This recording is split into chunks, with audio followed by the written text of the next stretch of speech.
মুসা আলাইহিস সালাম আল্লাহর সাথে সরাসরি কথা বলতেন। ওয়াকাল্লামাল্লাহু মুসা তাকলিমা। সুবহানাল্লাহ পড়েন, আওয়াজ তুলে সবাই বলেন সুবহানাল্লাহ। এখন বনি ইসরাইল হচ্ছে পৃথিবীর সবচেয়ে গোয়ার জাতি। তারা বলে, মুসা তুমি যে আল্লাহর সাথে কথা বলো আমরা তো দেখি না, তুমি যে কথা বলো আমরা তো শুনি না, তো কি করতে হবে? বনি ইসরাইল বলে, আমাদের মধ্য থেকে 70 জন নিয়ে যাইতে হবে তোর পাহাড়ে। ওরা আয়েশা যদি কয় হ্যাঁ আমরা শুনছি, তাহলে বিশ্বাস করব। কত বড় ডাকাত দেখছেন বনি ইসরাইল। এদের চেয়ে গোয়ার জাতি নাই। এত গোয়ার তুমি করেছো মুসা আলাইহিস সালামের সাথে। তুমি যে আল্লাহর সাথে কথা বলে আমরা তো দেখি, কি করব? 70 জন আমাদের বন্ধু বান্ধব যে যদি দেখে, তারা বললে ওকে আসো, 70 জন আসো। 70 জন নিয়ে গেল। মুসা আলাইহিস সালাম হারুন আলাইহিস সালামকে খেলাফা দিয়ে গেলেন, আল্লাহ ওনাকে নবী বানালেন। মুসা আলাইহিস সালাম বললেন, হারুন খবরদার, বনি ইসরায়েলের মধ্যে তাওহীদের বাণী প্রচার করবা, ঐক্য ধরে রাখবা, বিচ্ছিন্ন হতে দিবা না। চলে গেছে। এইদিকে বনি ইসরায়েলের এক দুষ্ট লোক ছিল, নাম সামিরি। কি নাম? সামিরি। সে সবাইরে বলল, তোমাদের স্বর্ণগুলো ফালাও। স্বর্ণগুলো ফেললো। বনি ইসরায়েলের স্বর্ণগুলোকে গলিয়ে সে একটা গরুর বাচ্চা বানালো। গোবৎস। কিসের বাচ্চা? দেখেন গরুর পূজা কিভাবে শুরু হয় পৃথিবীতে প্রথম। গোবৎস পূজা, গরুর বাচ্চার পূজা কিভাবে। সে স্বর্ণগলি গরুর বাচ্চা করে জিবরাইল আলাইহিস সালাম যে জমিনে এসেছিলেন, ওই ফেরেশতার পায়ের নিচের একটু মাটি সে বুদ্ধি করে প্যাকেটে রেখে দিছিল।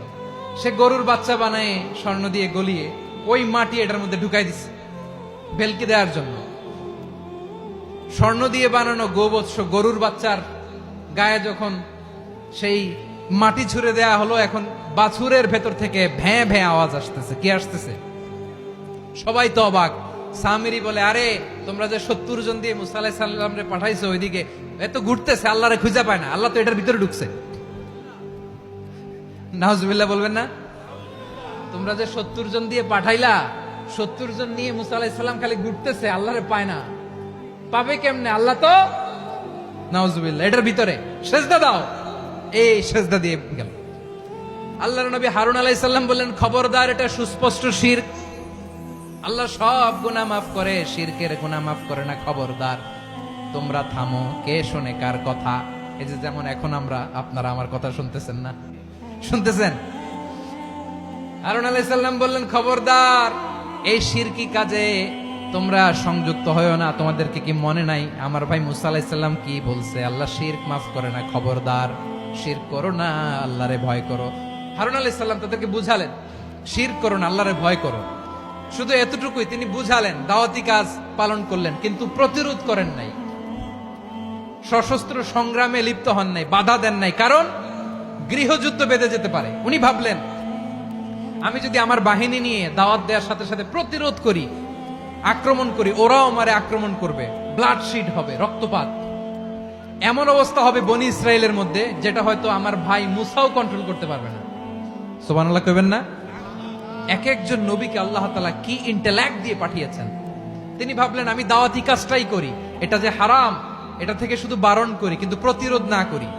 আমি যদি ঐক্য ধরে রাখতে পারি, বাকিটা আমার ভাই সামলে নেবে। সুবহানাল্লাহ। হারুন আলাইহিস সালাম প্রতিরোধ করলেন না। বনি ইসরায়েলের মধ্যে গৃহযুদ্ধ বেঁধে যাওয়ার আশঙ্কায় প্রতিরোধ করলেন না, আক্রমণ করলেন না, শুধু দাওয়াত দিলেন। ইন দা মিন টাইম মুসা আলাইহিস সালাম আল্লাহর সাথে কথা বলে যখন ফিরে আসলেন, দেখলেন বনি ইসরায়েলের অধিকাংশ লোক মুশরিক হয়ে গেছে। মুশরিক হয়ে গেছে। মুসা আলাইহিস সালাম রেগে গেলেন। রেগে প্রথমে বনি ইসরায়েলদেরকে অ্যাটাক না করে ভাইয়ের দাড়ি ধরলেন। হারুন আলাইহিস সালামের দাড়ি আর চুল। মেজাজি নবী ছিলেন। হারুন, তুমি কি করলা? তোমারে কি দায়িত্ব দিয়ে গেলাম, তুমি কি করলা? তুমি থাকতে বনি ইসরায়েল কেমন করে শিরকের কাজে নিমজ্জিত হয়ে যায়? সাইয়েদনা হারুন আলাইহিস সালাম বললেন, ইন্নী, কোরআন সাক্ষী, কোরআন থেকে কোট করছি, ইন্নী খাশিতু আন তাকুলা ফাররাকতা বাইনা বনি ইসরাঈলা ওয়া লাম তারকুব কওলি। ও আমার ভাই, আমার দাড়ি ধরবেন না, আমার মারবেন না।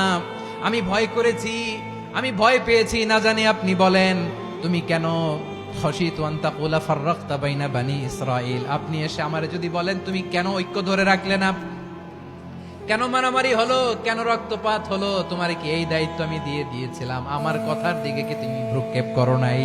আমি যে বলছি তাওহীদের বাণী প্রচার করবা আর ঐক্য ধরে রাখবা, আমার কথা কি শোনো নাই? আপনি আমারে ধমকাবেন, এই জন্য আমি প্রতিরোধ করি নাই, আক্রমণ করি নাই, গৃহযুদ্ধ আটকানোর জন্য, কিন্তু আমি দাওয়াত দিয়েছি। সুবহানাল্লাহ পড়েন। ঐক্য ধরে রেখেছেন। মুসা আলাইহিস সালাম মুহূর্তেই সামিরীকে আক্রমণ করলেন, অ্যাটাক করলেন, শাস্তি দিলেন। মুহূর্তেই ওই গোবৎস গরুর বাছুরকে ভেঙে চুড়ে মেসাকার করে সাগরের মধ্যে ভাসিয়ে দিলেন। পুরো বনি ইসরায়েলকে আবার তাওহীদের উপর প্রতিষ্ঠিত করলেন। পড়েন সুবহানাল্লাহ। এই ঘটনা থেকে শিক্ষা কি? শিক্ষা হচ্ছে আপনি শিরকের আড্ডাখানা দেখলেও বৃহৎ স্বার্থে তাওহীদের দাওয়াত দিবেন, প্রয়োজনে আপনি ঐক্য নষ্ট করবেন না। সুবহানাল্লাহ পড়বেন না?